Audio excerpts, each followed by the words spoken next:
তো আজ আমরা জানবো কি করে আমাদেরকে বন্ড বানাতে হবে। নিটের প্রত্যেকটা ডকুমেন্টে আমাদের কাছে থাকে শুধুমাত্র এই একটা ডকুমেন্ট, যেটা আমাদেরকে বানাতে হয় নিটের রেজাল্টের পরে, এবং রেজাল্টের পরে আমাদের কাছে 2 থেকে 3 দিন টাইম থাকে। তো এই 2 থেকে 3 দিনের মধ্যে বন্ড বানানোটা খুব মুশকিল কাজ নয়। সবাই মনে করে এবং সবাই এটার জন্য টেনশনে থাকে যে কিভাবে আমরা বন্ডটা বানাবো। তো সবার আগে আমরা কিছু কোশ্চেনের অ্যান্সার দিয়ে দিই যে বন্ড বানাতে কত দিন টাইম লাগে। দেখো, অ্যাকচুয়ালি বন্ডে সব কিছু রেডি করে রাখলে তুমি 2 থেকে 3 ঘন্টার মধ্যেই বন্ড বানিয়ে নিতে পারবে। এবারে আমি তোমাদেরকে দেখাবো যে বন্ডটা কেমন হয়। দেখো, তার আগে আরেকটা কথা বলে দিই। দেখো, অনেক ইউটিউব চ্যানেল থেকে শুরু করে অনেকে পুরাতন ভিডিও দেখতে পারো অনেক ইউটিউবারের, যেখানে লেখা রয়েছে যে 50 থেকে 20 টাকার পর্যন্ত বন্ড বানানো সম্ভব। কিন্তু অ্যাকর্ডিং টু লেটেস্ট যে 2024-25 সালে এখন 20 থেকে 50 টাকার যদি তুমি বন্ড বানাও তাহলে সেটা চলবে না, কলেজ কর্তৃপক্ষ তোমাকে অ্যাপ্রুভ করবে না। তাই সবাইকে বারবার বলছি তোমরা 100 টাকার বন্ড পেপার অবশ্যই বানাবে। এবার আমরা চলে আসছি যে বন্ডে কী কী লেখা থাকবে। এটা একটা বন্ডের এক্সাম্পল, এটা আমরা পরে দেখবো, আগে আমরা ফরম্যাটটা দেখে নিই। দেখো, ফরম্যাটটাতে প্রপার বন্ড ডিটেলস লেখা রয়েছে। এটা অনেকেই জিজ্ঞেস করতে পারো কি এটা এমবিবিএস আর এমডিএসের জন্য কি আলাদা? না, একদমই একই। এই একই বন্ড, যেটা 2025 সালেরই বন্ড আমি দেখাচ্ছি, যেটা আমাদের প্রফুল্ল চন্দ্র সেন গভর্নমেন্ট মেডিকেল কলেজের থেকে। এই বন্ডটা চেঞ্জ হয় না, প্রত্যেক বছরই সেম রাখে, কিন্তু এটা অনেকদিন আগেকার যেহেতু ডেট অনুসারে এই বন্ডের সিস্টেমটা চালু হয়েছিল।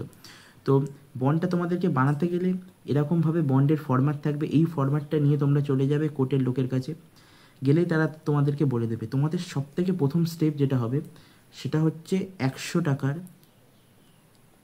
টাকার বন্ড পেপার কেনা। 100 টাকার বন্ড পেপার তোমরা কিনবে এবং সেটাকে নিয়ে তোমরা চলে যাবে নোটারির কাছে।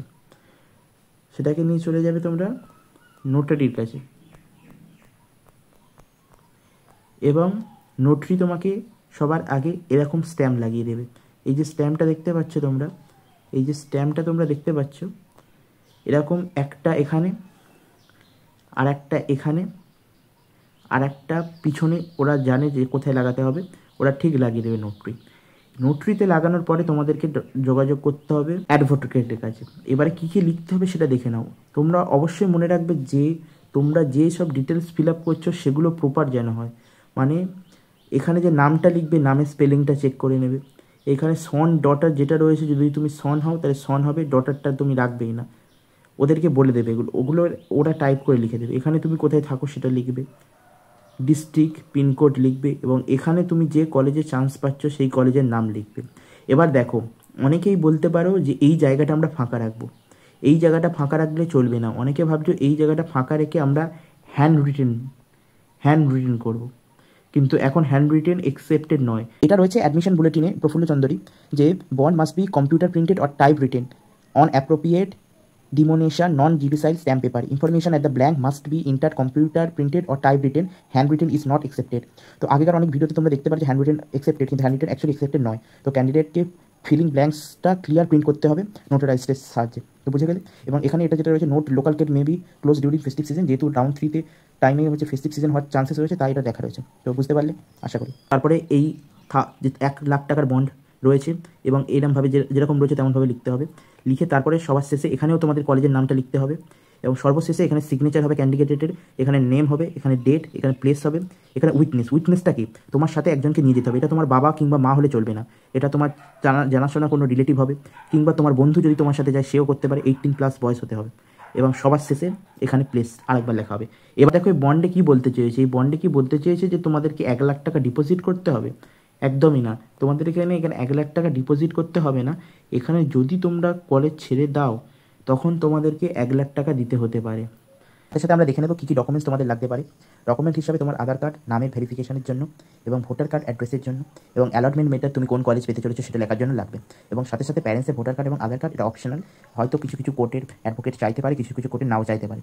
তো এই 1, 2, 3, 4, 5টা ডকুমেন্টস তোমরা অবশ্যই নিয়ে যাবে, যাতে তোমাদের সুবিধা হয়। এর সাথে তোমাদেরকে দেখে নেবে ওরা যে তোমার স্পেলিং মিস্টেক কোথাও রয়েছে কি, ভোটার কার্ডের সাহায্যে অ্যাড্রেসে কোনো মিস্টেক রয়েছে কি, এবং অ্যালটমেন্ট লেটারের সাহায্যে ওরা কলেজের নামটা লিখে দেবে। বন্ডটা কেমন দেখতে হয় সেটা আরও ভালোভাবে তোমাদেরকে দেখিয়ে দিচ্ছি, দেখে নাও ভালো করে। এই যে 100 টাকা স্ট্যাম্পের কথা আমি তোমাদেরকে বলেছিলাম, এটা 100 টাকা স্ট্যাম্প, এবং এটা নন জুডিশিয়াল স্ট্যাম্প। এখানে নোটরি সব এন্ট্রি টেন্ট্রি নিজে থেকে করে দেবে, তোমাদের কোনো চিন্তা নেই। এখানে এরকমভাবে তোমাদের যে কলেজটি পেয়েছো সেটা লিখবে, লেখার পরে তোমাদেরকে যেরকম বলেছি তেমন লিখবে। ফার্স্ট রাউন্ডের পরে সেকেন্ড রাউন্ডে আপগ্রেডেশন ওগুলোর জন্য নয়, এটা তখনই তোমার অ্যাপ্লিকেবল যদি তুমি পুরোপুরি কোর্সটাই ছেড়ে দাও, তখন তোমাকে 1,00,000 টাকা জমা দিতে হবে। এবং এখানে তোমার যে উকিল রয়েছে সে লাস্ট পর্যন্ত অ্যাটেস্টেড করে দেবে, এখানেও অ্যাটেস্টেড করে দেবে। তাহলে এই ছিল বন্ড হিসাবে। তো বন্ডের সম্বন্ধে তোমাদেরকে বলে দিলাম কীভাবে বন্ড করতে হবে। এইগুলো আগে থেকে নোটরি স্ট্যাম্প যদি মেরে রাখো তাহলে আরও সুবিধা হবে, রাতের মধ্যেই তোমরা করে নিতে পারবে। নতুন ভিডিওতে আমি তোমাদেরকে জানিয়ে দেবো কী কী ডকুমেন্টস দরকার, চেক লিস্টের বাইরেও অনেক ডকুমেন্টস দরকার, সেগুলো সম্বন্ধে। আবার দেখা হবে।